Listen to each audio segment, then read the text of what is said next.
الله أكبر الله أكبر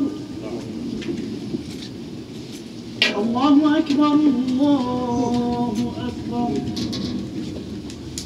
أشهد أن لا إله إلا الله أشهد أن لا إله إلا الله أشهد أن محمدا رسول الله أشهد أن محمدا رسول الله حي على الصلاة حي على الصلاة حي على الفلاح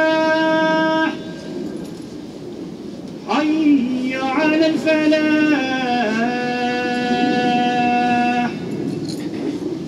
الله أكبر الله أكبر لا إله إلا الله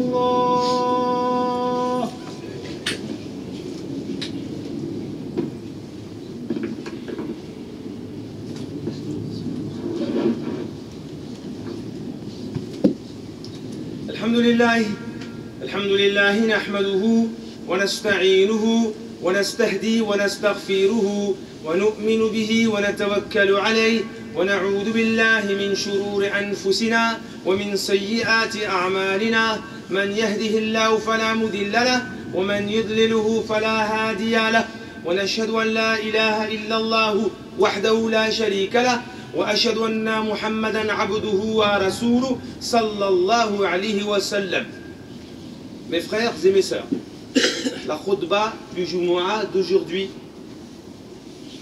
elle est très importante, elle est capitale, vitale, primordiale. Le thème, écoutez bien, la science des femmes en islam. On commence.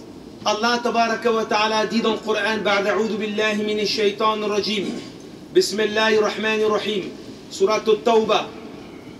Allah ta'ala dit, والمؤمنون والمؤمنات بعضهم أولياء بعض يأمرون بالمعروف وينهون عن المنكر ويقيمون الصلاة ويؤتون الزكاة ويطيعون الله ورسوله أولئك سيرحمهم الله. Je répète, أولئك سيرحمهم الله أولئك سيرحمهم الله إن الله عزيز حكيم.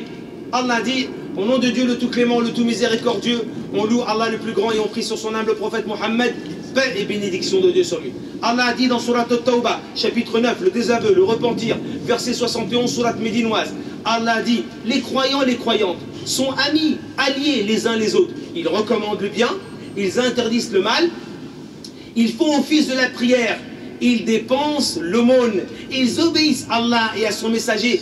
Voilà ceux-là auxquels Allah a fait miséricorde. Allah a fait miséricorde. Allah a fait miséricorde. Allah est sage et puissant. Premier hadith. Il est chez l'imam Al-Bayhaqi et Ibn Majah, authentifié par les muhaddithoun. Narré par Abi Huraira radiyallahu anhu, qui dit que le prophète sallallahu alayhi wa sallam a dit Talabul ilm faridatan ala kulli muslim. Voilà, le prophète alayhi salatu sallam a dit, authentifié chez le Bayhaqi Ibn Majah, et dit apprendre la religion est obligatoire pour tout musulman. Quand on dit musulman, c'est hommes et femmes. Apprendre la religion est obligatoire pour tout musulman. Vous savez, il y a un homme, il s'appelle Marie-Gabriel Le Jouvet. Il est né le 26 juin 1647. Il était avocat, secrétaire du roi Louis XIV. Vous savez, il a fait un livre qui a été édité à plus de 40 fois. Vous savez comment il s'appelle? Fadailun Nisa, le mérite des femmes. Et vous savez ce qu'il dit dans cet adage? Il dit, derrière chaque grand homme se cache une grande femme. Derrière chaque grand homme se cache une grande femme. Alors écoutez bien ce hadith, il est magnifique. 1, on doit le connaître. 2, on doit l'apprendre. 3, on doit le transmettre. À qui? Nos épouses, nos mères, nos filles, nos sœurs, nos cousines, nos tantes, nos voisines, le monde entier, même les non-musulmans doivent se connaître ce hadith. Vous savez pourquoi? Parce qu'on n'aura pas d'excuse à ne pas apprendre. Et oui, c'est très important, parce que le but, c'est d'apprendre. Alors, écoutez bien. Abi Saïd al-Khudri, radiyallahu anhu, raconte ce hadith chez l'imam Muslim, au hadith 4678. Les femmes à Médine se sont concertées, sans consulter les hommes. Elles se sont réunies, elles ont dit un problème. Elles ont délégué une femme, une porte-parole, une députée. C'est quoi un député? Quelqu'un qui parle au nom du peuple, qui vote des lois au nom du peuple. Une députée, aïe, elle est sélectionnée. C'est bon. Elle arrive voir le prophète, alayhi salatu. Attention, c'est la porte-parole de toutes les femmes de Médine. Elle dit, ô messager de Dieu, les hommes se sont emparés de toutes tes paroles. Toutes tes paroles. Enseigne-nous ce que Allah t'a appris. Enseigne-nous ce que Allah t'a appris. À votre avis, vous pensez que le prophète va dire, écoute bien ma petite, tu vas rentrer chez toi et vous allez faire la gamelle pour nous. Vous pensez que le prophète va dire ça? Vous rentrez chez vous, super, c'est bien. Allez nous faire la gamelle. Non, regardez la réponse du prophète, alayhi salatu. Il a dit, oui, réunissez-vous tel jour et tel jour, 2 fois par semaine. Ce qu'elles firent aussitôt, c'est une aubaine, il ne faut pas la rater. Hein. Attention, le prophète nous donne une occasion d'or. 2 fois par semaine, apprendre la religion. Elles le firent aussitôt. Et le prophète leur enseignait ce que Allah lui avait appris. Vous avez vu? C'est magnifique. Il y a 14 siècles de cela, les femmes musulmanes étaient demandeuses, assoiffées de la religion. On fait une petite comparaison. Vous êtes tous d'accord avec moi que le prophète, alayhi salatu wassalam, il a reçu la révélation en 610, il avait 40 ans. Même si les historiens, Ibn Ishaq, disent 611, allez, on va arrondir à 610. 25 ans avant, en 585 en France. Regardez bien, le concile de Mâcon s'est réuni. Le concile de Mâcon, les évêques, se sont réunis pour savoir si la femme avait une âme ou non. Et ils ont conclu que la femme n'avait pas d'âme, sauf Marie alayhi salam qui avait une âme qui sera sauvée du feu de l'enfer. Tant pis, les autres, elles n'ont pas d'âme. Et ils sont revenus, le concile de Mâcon, ils ont dit, bon, en fin de compte, elle a une âme. Mais est-ce que c'est une âme d'animal ou d'humain? Ils sont revenus encore, le concile de Mâcon, les évêques se sont réunis, ils ont dit, en fin de compte, elle a une âme d'humain. Mais elle n'a été créée que pour servir l'homme. Ça, c'était 25 ans avant la venue du prophète en tant que messager, alors qu'à cette époque, Khadija, on l'appelait la grande, la Kubra. Khadija était une business girl, déjà. Elle était autonome avec son argent.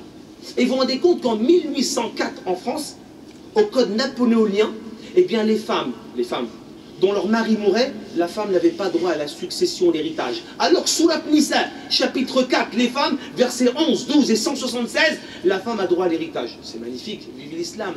Vous vous rendez compte, en 1805, en Angleterre, la femme n'était pas considérée comme une citoyenne et l'homme pouvait vendre sa femme. Bon, une fois qu'on a fait la comparaison, maintenant on va voir ce que dit l'islam des femmes. Est-ce que les femmes étaient savantes, oui ou non? Très bien. L'imam Shakawi de l'an 903 de l'Égypte, très grand savant, eh bien, il va recenser dans son livre le rayon doré du 9e siècle. Il va recenser plus de 1070 femmes érudites, savantes, théologiennes. Le grand savant, écoutez bien, Suyuti, ce qu'on appelle Jalalayn, Tafsir et Jalalayn. Le grand savant Suyuti, écoutez bien, lui il est de 1474. Ce grand savant, tous ses professeurs étaient des femmes. Qu'est-ce qu'il a fait comme livre? 12 grands recueils. Il a fait Asbab Nuzul, les causes de l'aberration, la révélation. Il a fait Al-Jamir, Al-Kabir, grande encyclopédie, petite encyclopédie. Il a fait le livre des 4 califes. Il a fait la divergence entre les madahib. Regardez, il a fait le livre Do'a Mustajab. Combien de livres il a fait? Et l'exégèse du Coran. Eh bien, sa professeure, c'était quoi? Hajar bint Muhammad. Une femme, enseignante, professeure de qui? L'imam Suyuti. Les savants, ils ont fait un recensement des femmes qui étaient savantes et avaient des professeurs. 1. Écoutez bien, Aïcha radiyallahu anha, épouse du prophète, avait 299 étudiants, dont 67 femmes. Majorité, c'est des hommes. Asma bint Uzmay Umayya, cette femme-là avec 101 étudiants, dont 23 femmes. Hafsa, épouse du prophète, fille de Omar, 23 étudiants, 11 femmes. Fatima bin Qais, 12 étudiants, tous des hommes. Asma bint Abu Bakr, 22 étudiants, 2 femmes. Vous avez vu les savantes? On est encore au 1er siècle. Regardez bien. Le prophète alayhi salatu wassalam a boosté la Ummah. Il a motivé la Ummah à apprendre la religion. Ce hadith, il fait peur. Il est chez Al-Bayhaqi. Il est dans le Mustadrak de l'imam Al-Hakim et il est authentifié par l'imam Dahabi. Il est chez Abi Hurayra qui dit que le prophète alayhi salatu wasallam dit Man sahala aliman fakatamahu.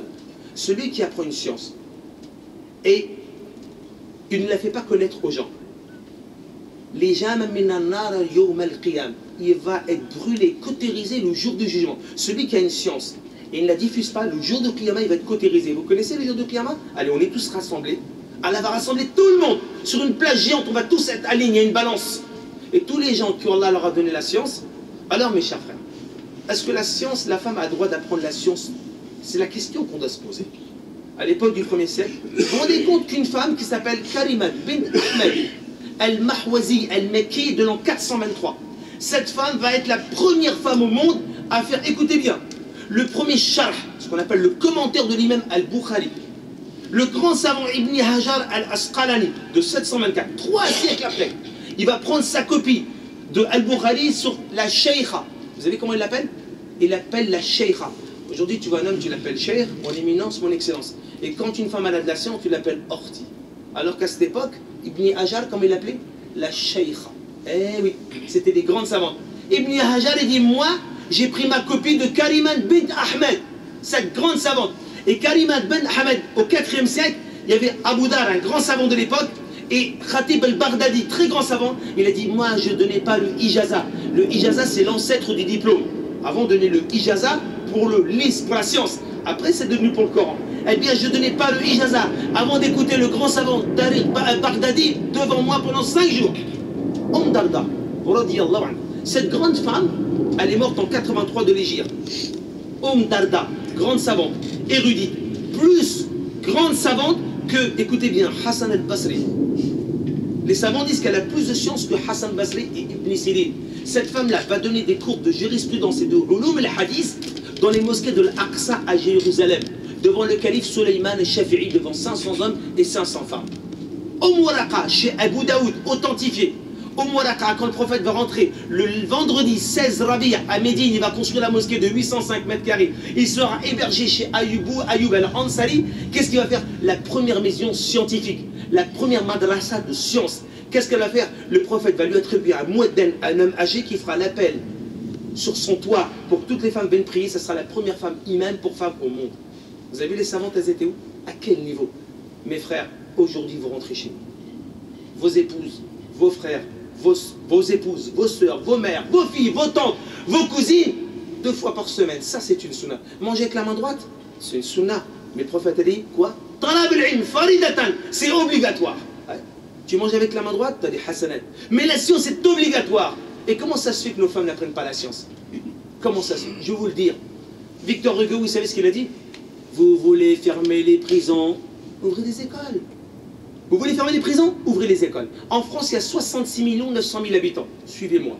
Allez, à 100 000 près, on est 70 millions d'habitants. En France, il y a 80 300 détenus dans les prisons de France. 70% c'est des musulmans. Ça fait mal. 70% c'est des musulmans dans les prisons de France. Imaginez. Vous savez pourquoi? Parce que l'homme, il n'a pas le temps d'apprendre. Il faut dire la vérité, il faut être pragmatique. L'homme, il est occupé, métro, boulot, dodo, il est fatigué le soir. Il n'a pas le temps de s'asseoir avec son fiston, sa fille, et lui apprendre les hadiths, la sunna, l'histoire, hein, la sira, la biographie, le tafsir, asbab nuzul, hein, tout le halal, le haram. Non, qui va apprendre? C'est la mère. Mais comme la mère, du matin au soir, elle est occupée, elle n'a pas de science, ben le résultat, on le trouve dans les prisons. Donc il faut que nos femmes apprennent 2 fois par semaine la science religieuse. Donc c'est pour ça, mes chers frères, écoutez bien ce verset du Coran. Allah, si vous voulez vous approcher, qu'Allah vous récompense, et bénit vos maisons et vos femmes, vos enfants. Qu'Allah vous récompense. Allah t'a dit dans le Coran, Surat Tahrim, chapitre 66, verset 6, Surat médinoise. Allah dit, écoutez bien, Ya ayyuhalladhina amanu, c'est une injonction pour les croyants. On ne peut pas se sauver, c'est pour les croyants. Allah dit, Qu anfusakum wa ahlikum nar. Protégez-vous, vous et vos familles d'un feu ardent. Quel feu? Regardez ce qu'Allah dit. Dont les pierres, le combustible, ça va être les pierres et les humains. Ça ne va pas être le gaz, ni le pétrole, ni le bois. Ce qui va cramer les gens en enfer, ça va être les humains. Ça fait peur. Il y a 5 exégèses chez Ibn Kathir. 5 commentaires. Abu Dar et d'autres. Je donne un seul. Ali radiallahu anhu a dit, dans ce verset du Coran, explique-nous ce que ça veut dire. Protégez-vous, vous et vos familles, d'un feu ardent. C'est quoi? Vous leur apprenez la religion. Apprenez la religion. Apprenons la religion. C'est un devoir. Vous connaissez Simone de Beauvoir, grande écrivaine en France. Vous savez ce qu'elle a dit? Le plus grand fléau de l'humanité entière. n'est pas l'ignorance, parce que des fois quand tu ne sais pas, t'es ignorant, c'est pas de ta faute, tu ne savais pas. Et après tu apprends. Mais le plus grand fléau de l'humanité entière, c'est pas l'ignorance. Le plus grand fléau, c'est quoi? C'est le refus de savoir. Le refus de savoir. Le refus de donner la science à nos enfants et à nos femmes. Ça, c'est le pire fléau de l'humanité entière. Enfin, on demande à Allah tabaraka wa ta'ala qui nous donne la science et la connaissance. À partir d'aujourd'hui, on va rentrer chez nous. On va s'asseoir avec nos femmes, nos enfants. On va faire le buzz de la khutbah. On va la commenter et on va dire c'est vrai. Le prophète, les femmes sont venues le voir et ils lui ont demandé, on veut le savoir, on veut la connaissance. Et on ne peut pas dire à nos épouses, je suis fatigué, j'ai pas le temps. Parce que le jour du Qiyamah, qu'est-ce que tu vas dire devant Allah? Qu'est-ce que tu vas dire? On est tous responsables. Kullukum ra'i. Vous êtes tous des bergers. Vous êtes tous responsables. Donc si on veut sauver, et vous savez c'est quoi l'honneur d'un peuple? C'est la science. La science est l'honneur d'un peuple. Et quand une communauté, peu importe laquelle dans le monde, si elle n'a pas de savoir, qu'est-ce qu'elle va transmettre? Qu'est-ce que nos enfants vont savoir de nous? Qu'est-ce que nos enfants vont savoir de la religion? Donc on demande à Allah tabaraka wa ta'ala qu'à partir d'aujourd'hui, on inscrit nos femmes dans les instituts. Oui, vous vous rendez compte que la fille, Nafisa, la fille de Hussein. Hussein est le fils de Ali, gendre du prophète. Aussi c'est le mari de Fatima. Nafisa, cette femme-là, elle apprenait la science chez qui? L'imam Malik. Chez l'imam Malik et sa sœur, vous vous rendez compte? De Hussein. Donc ça veut dire que la fille de Hassan, elle apprenait chez qui? Chez les savants, jusqu'à ce qu'elle ouvre un cercle académique. Où? En Égypte. Écoutez bien, je termine avec ça pour la première partie. Fatima al-Banniya, écoutez bien cette femme-là, au 3e siècle de l'Égypte. Elle va ouvrir à Fès la première université au monde. Qarawiyyin. Pourquoi on l'appelle l'université Qarawiyyin à Fès? Fès c'est le Maroc. Pourquoi? Parce qu'elle est de Qayrouan en Tunisie. Fatima Banni de Qarawiyyin, elle va ouvrir la première université islamique. Elle est encore aujourd'hui ouverte. La première au monde. Après il y a eu quoi? Il y a eu Boulogne. En 88, 1088, après en 1150, il y a eu Paris, après il y a eu Cambridge, après il y a eu Oxford. Cette femme-là, vous vous rendez compte le sacrifice qu'elle va faire jusqu'à ce que la dernière savante, Fatima el-Foudayliya, de 1237, ça fait 192 ans, vous vous rendez compte, en 1439. La dernière savante reconnue, Fatima el-Foudayliya. Cette femme-là sera une grande savante qu'elle ouvrira la première université de sciences à la Mecque. Vas-y, franchement. Où sont les femmes savantes? Va à Belleville. Wallah, j'ai honte. Tu vas à Belleville? Tu cherches les femmes savantes? Oui, 10 pages. Fatima, cuisine algérienne. Louisa, cuisine marocaine. Karima, cuisine tunisienne. On se fout de notre tête ou quoi? On ne veut pas éditer les livres des grandes savantes. Et quand tu fais un livre, c'est 10 pages. Ouais, Fatima. Vous vous rendez compte que au roi, radiallahu, ce grand compagnon, il dit à Médine, il n'y avait pas une femme qui connaissait la médecine, la science, la jurisprudence, plus que Fatima, radiallahu anha, jusqu'à ce que Abu Bakr, Uthman, Ali, Omar venaient apprendre la science d'elle. Elle avait à elle seule la moitié de la science de Médine. Vous vous rendez compte, la moitié de la science de Médine, 2200 hadiths. Et avant de vous raconter une histoire, Ibn Qayyim al-Jawzi, dans son livre As-Salikin, lisez ce livre, il est magnifique. Qu'est-ce qu'il dit?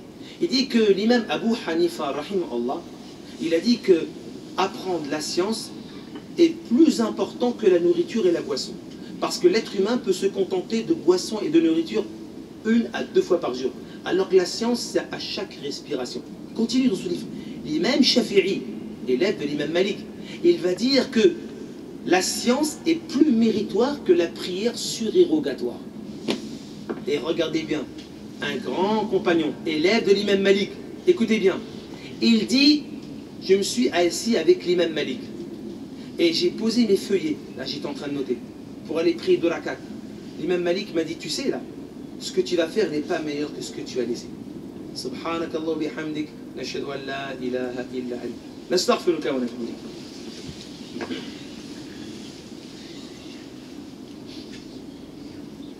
بسم الله الرحمن الرحيم نحمده ونصلي على رسول الكريم صلى الله عليه وسلم. Allah Ta'ala dit dans le Coran, chapitre 39, verset 9, Zumar, sourate médinoise. Qu'est-ce qu'Allah a dit?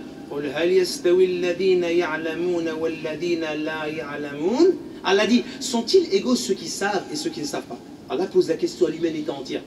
Sont-ils égaux ceux qui savent et ceux qui ne savent pas? Vous vous rendez compte? Allah dit, non, seuls ceux qui ont une raison, les doués d'intelligence, peuvent y réfléchir. Dieu dit, ceux qui ont une raison, qui sont doués d'intelligence, peuvent réfléchir que les gens ne sont pas égaux dans la science. Allez, il me reste 10 minutes, je dois vous libérer, c'est normal. On doit s'occuper de nos affaires. Je vous raconte une histoire pour voir l'impact des femmes. Allah m'a permis d'aller 4 fois en Terre Sainte. De Jaffa jusqu'à Urushalem, Jérusalem, ce qu'on appelle Aqsa, jusqu'à la terre morte, Behr el-Meik. On a vu les montagnes retournées au peuple de Lot. C'est épouvantable de voir ça. Les montagnes retournées. Le lac de Taberi, on a vu les grands Sahaba, Ubay bin Jarrah, on a vu les tombes des grands Sahaba. On a vu aussi la maison des grandes personnes de ce monde, telles que la famille de Imran. Très bien. Je vais là-bas, j'étais en 2010, 2011, 2014, 2015. 2015, j'arrive là-bas. Ils m'ont préparé un programme, on est arrivé là-bas, il y avait 2500 personnes avec eux. Ils nous ont accompagnés dans le parcours. Je fais une conférence, il y avait à peu près 900 personnes dans la mosquée. Quand c'est fini, je m'assois et puis je fais irtilat, ce qu'on appelle en français, tu t'assois avec les gens, tu discutes, tu fais connaissance. Et puis je discute avec un musulman, il maîtrise la langue arabe. Et moi, mon arabe, il est cassé, je suis francophone, je suis né ici, moi. Donc moi, j'essaie de me débrouiller avec mon arabe. Et le type qui parle en face de moi, je dis, Allah, il a créé cet homme-là, il est beau. Allah jamil wa yuhib al-jamal. C'est un homme, il est beau, il a des beaux yeux, des beaux cheveux, mashallah. Et je parle devant lui, et le mec, il parle pas bien arabe. J'ai dit, un problème. Le mec, c'est un Palestinien, il parle pas bien arabe. Je lui dis, mais t'es pas arabe? Il dit, non, moi je suis israélien, je suis juif, je me suis converti à l'islam. Agib, il était beau en blanc, armama, belle barbe, des beaux yeux. Je lui ai dit, raconte-moi ton histoire, comment tu t'es converti? Il m'a dit, je l'ai raconté à jamais. Personne. Je vous la raconte. Il m'a dit, tu sais, j'avais 15 ans, j'étais avec mon père, c'était le vendredi, on faisait des courses pour Shabbat. Et puis dans le marché, il y avait aussi les musulmans qui faisaient les courses parce qu'ils font la bouffe pour le Jumu'ah. Et mon père, il avait un ami musulman. Ils se sont croisés au marché, ils ont discuté un petit peu, et après, l'ami de mon père lui dit, viens, je t'invite à boire un thé, c'est à côté de la mosquée.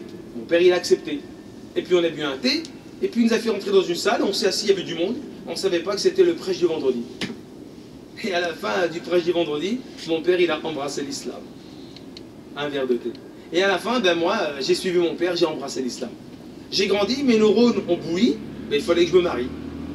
Et quand je voulais me marier, alors là, tous les copains palestiniens m'ont dit, ah, et tout, on va trouver une femme, il n'y a pas de problème, on a plein, il y a des femmes pieuses, elles sont salihat, on a des sœurs, on a des cousines, on a tout ce qu'il faut.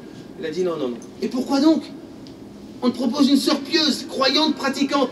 Non, non, non. Qui va sauver ma communauté? Eux, ils vont aller en enfer? Vous avez de la chance d'être musulman depuis que vous êtes petit. Moi, je suis converti. Moi, je voudrais bien que les femmes juives, elles aillent aussi au paradis. Que Dieu les guide. Ils ont rien dit, les types. Alors, qu'est-ce qu'il a fait? Il a pris le verset du Coran où il peut se marier avec les gens du livre. Et s'est marié avec une femme juive. En espérant qu'elle rentre dans l'islam. Mais qu'est-ce qui s'est passé? Il a 2 enfants, un garçon et une fille. Elle n'a jamais voulu embrasser l'islam. C'est pas grave, il était patient. Ses copains le titillaient. Tu vois, on te l'avait dit, on te l'avait dit, on te l'avait dit. Et qu'est-ce qu'il répondait? Inna Allahu ma'a sabirin. Dis ce que vous voulez, moi j'ai le verset du Coran. Parce qu'il aimait son épouse et il espérait qu'un jour elle se convertisse. Et les autres, ils ne croyaient pas. Très bien, mais lui, il aimait sa femme. Vous savez, comme le prophète alayhi salatu wassalam, quand Allah a dit La tahdi man ahbab. Tu ne peux pas guider celui que tu aimes. Tu l'aimes, ton oncle, et il t'aime. Mais tu ne peux pas le guider. Mais pourtant, il l'aime. Et lui, il l'aimait. Et il aimait son épouse. Et il était patient. Son épouse, un jour, elle lui dit Écoute, je dois partir dans le Caucase visiter ma soeur. Très bien. Elle va visiter sa sœur, et puis pour faire quelques courses au magasin comme cadeau, elle va dans un magasin, elle sort du magasin, et qu'est-ce qu'elle voit dehors? Des musulmans, en camis, en barbe, des armamins, des groupes. Elle s'approche d'eux et dit, mais qui vous êtes? Elle dit, pourquoi? Parce que vous ressemblez à mon mari. Vous êtes comme mon mari, vous êtes habillés comme lui. Ben, on est de Russie, puis on fait une tournée dans l'Europe, puis on visite les musulmans pour les rappeler à Dieu. Ce qu'on appelle les gens de Da'wa du Khuruj. Très bien. Vous savez, qu'est-ce qu'ils ont donné à la femme? Ils lui ont donné un lit qui coûte 7,90 €. Accrochez-vous les jeunes, hein. Le prix d'un kebab aujourd'hui. Bien arrosé. un livre qui coûte 7,90 €, il s'appelle quoi? Riyad al-Salihin de l'imam Muhaddin al-Nawawi. L'imam Nawawi, pourquoi on dit l'imam Nawawi? Parce qu'il est né à Nawa en Syrie. Ce livre-là, tout le monde doit l'avoir à la maison. Moi, ce livre-là, plus d'une centaine de familles ont réglé leurs problèmes de couple, leurs problèmes financiers. Une femme, elle est venue là, sur le parking avec son mari. J'ai fait le ta'lim à l'Asr, et dit viens mon frère, d'urgence, ma femme elle pleure. Elle pleure en sanglots dans la voiture. Je rentre dans la voiture à l'arrière, sa femme elle est devant, elle pleure. Qu'est-ce que je veux dire moi? Je dis qu'est-ce qui se passe ma soeur? Je me suis marié avec mon mari que j'aime, je suis tombé enceinte. Premier enfant, trisomie 21, handicapé mental. Je suis tombé enceinte, deuxième enfant, handicapé mental. Je tombe enceinte, troisième enfant, handicapé mental. J'ai un quatrième enfant, je suis enceinte, encore handicapé. Qu'est-ce que je veux lui dire? Je dis, qu'est-ce que tu fais ma soeur? Tous les jours, je m'accroche à Riyad al-Salihin. Tous les jours, je m'accroche avec ce livre, Riyad al-Salihin. La porte de la piété, la porte de la crainte, la porte de l'amour, la porte de l'espérance, la porte des parents. Ce livre qu'il a fait, c'est le chevet des musulmans. Le monde entier doit l'avoir. C'est le livre le plus vendu au point après le Coran. Dans le monde. Je reviens à l'histoire pour terminer, il me reste 5 minutes. Alors, elle a reçu son livre, elle revient. Bon, je ne vais pas vous dire la ville parce que ça fait un tollé dans le pays en Israël, donc je ne vais pas vous dire la ville, mais j'ai été dans cette ville. On l'appelle la ville de 120 bars. Je vous expliquerai un jour pourquoi. Elle rentre dans sa ville, elle tombe malade. Donc elle est alitée pendant 6 mois. À votre avis, qu'est-ce qu'elle va faire 6 mois dans le lit? Elle va lire son livre, Riyad al-Salihin, le jardin des vertueux. Et elle va lire les portes, toutes les portes. Et vous savez ce qui va se passer? Elle va se convertir dans son lit. C'est magnifique. Magnifique. Cette femme-là, tu vas la guérir. Et quand elle va sortir de son lit, elle va dire à son mari, voyez, je suis musulmane. Elle prend 4 copines à elle les amène à Jérusalem, à Al-Aqsa, et elle se convertit les 4 devant l'imam. Cette femme-là, elle va rentrer dans sa ville, écoutez bien ce qu'elle va faire. Elle va faire la prêche à toutes les femmes israéliennes de cette ville. 70% des femmes de la ville vont devenir musulmanes par sa cause. Et cette femme, elle va envoyer une lettre aux savants du Pakistan et de l'Inde pour demander l'autorisation, une fatwa, ça s'appelle un avis juridique. Est-ce possible de traduire Riyad al-Salihin en hébreu? Ils vont dire, mais bien sûr ma sœur. Et tous les samedis, le Shabbat, elle réunit des sœurs, elle dit quoi? Riyad al-Salihin en hébreu pour les femmes. Vous vous rendez compte? Alors la science, c'est important ou c'est pas important la science? Alors mes frères, transmettez à vos épouses. Parce que le prophète l'a dit, celui qui a une science et la transmet pas, le jour de Qiyamah, il aura des briques de feu. Donc, nos femmes, nos sœurs, nos épouses, nos cousines, nos tantes, tout le monde doit apprendre la science 2 fois par semaine. C'est bon, on inscrit nos gosses, c'est réglé le mois de septembre. Les madrasas sont pleines à craquer. Et nous, nos femmes, elles n'ont pas le droit d'apprendre? Si tu ne veux pas apprendre, c'est ton affaire. Tu fais ce que tu veux. Mais ta femme, elles ont demandé et le prophète leur a donné 2 jours. Donc c'est un devoir et c'est une obligation pour que les femmes apprennent la religion. Et vous verrez, ce qu'a dit Victor Hugo, vous voulez fermer des prisons, ouvrez des écoles. Donc on ouvre des écoles, la première école c'est quoi? C'est la maison. On demande qu'Allah nous guide. Mets la lumière dans nos maisons. Mets le Coran tous les jours dans nos maisons. Mets le livre Riyad al-Salihin dans nos maisons. Mets la science dans les maisons. Mets la connaissance dans les maisons. Allahumma nas'aluka imanun kamila. On te demande la foi complète. Wa lisanun dhakira, et une langue évocatrice. Wa qalbun shakira, et un cœur craintif. Wa ilmun nafi'a, et une science profitable. Wa hayatun tayyiba, et une vie bonne. Wa jannata aliya, et un paradis élevé. Allahumma hdina fi man hadayt. Wa afina fi man afayt. Birahmatika rahman rahimin. Allahumma guide la communauté musulmane. Protège la communauté musulmane. Allah sauve-nous du pétrin. Allah sauve nos enfants. Allah sauve nos filles. Amène la connaissance dans nos maisons. Allah protège nos épouses. Allah protège nos enfants. Amène la lumière de notre cœur. Allah retire la jalousie de notre cœur. Allah retire la rancune de notre cœur. Allah retire la calomnie de notre cœur. Allah met l'amour des musulmans dans notre cœur. Allah fait que plus jamais maintenant on critique une sœur dans la rue. Allah fait que plus jamais on critique un musulman dans la rue. Allah fait qu'on critique personne dans ce monde. Allah utilise-nous pour la cause de la guidée. Allah ne met pas de côté. Allah protège les mosquées. Allah protège les savants. Allah protège nos enfants. Allah met le Coran dans nos maisons. Allah protège-nous du feu de l'enfer. Personne de vous, personne des présents qui sont ici ne peut supporter les flammes et le feu de l'enfer. Allah guide la communauté musulmane. Allahumma salli ala Muhammad wa ala ali Muhammad kama sallayta ala Ibrahim wa ala Ibrahim fil alamin innaka hamidun majid birahmatika rahman rahimin. Avant de faire la prière, l'annonce que vous devez tous savoir, vous savez que Ashura c'est un jour important, même s'il y a divergence, soit vous avez fait hier et aujourd'hui, demain pardon, soit demain et après-demain, quoi qu'il en soit, ce jeûne, il était établi à la Mecque. Quand le prophète va émigrer à Quba, donc le lundi 12 Rabi' 622, il va voir que les gens du livre le font aussi. Alors le prophète allait va dire faites un jour en plus, et c'est ce que fera la communauté, parce qu'il était obligatoire à l'époque de la Mecque, et quand le Ramadan est arrivé, il est devenu surérogatoire. Mais le prophète allait dit celui qui donne le jour de Ashura, Allah lui pardonne ses péchés 1 an. On n'a pas besoin qu'Allah nous pardonne les péchés. Jeûnez tous, c'est important. Et quand on jeûne, c'est pas on jeûne parce que je veux des hasanat. Non, tu donnes un peu aux voisins, tu donnes aux gens, tu essaies d'être généreux. C'est un jour où tu vas lire le Coran, c'est un jour où tu vas apprendre. C'est pas tu vas jeûner et puis c'est tout. Non, tu vas adorer Allah plus, tu vas faire plus de hasanat. Inch'Allah, subhanakallah wa bihamdik, nashhadu an la ilaha illa anta astaghfiruka wa atubu ilayk. Aqimus salah. الله أكبر الله أكبر أشهد أن لا إله إلا الله أشهد أن محمدا رسول الله حي على الصلاة حي على الفلاح قد قامت الصلاة قد قامت الصلاة الله أكبر لا إله إلا الله. Faites dua pour les musulmans en Birmanie. Faites beaucoup de dua dans la prière pour eux. Parce que franchement, c'est pas facile ce qui leur arrive. Donc on fait dua pour nos frères. Peut-être qu'un de nous, sa prière va être acceptée. Surtout en soujoud. Allahu Akbar. Alhamdulillahi Rabbil Alamin. Ar-Rahman Ar-Rahim Maliki Yawmiddin. إياك نعبد وإياك نستعين اهدنا الصراط المستقيم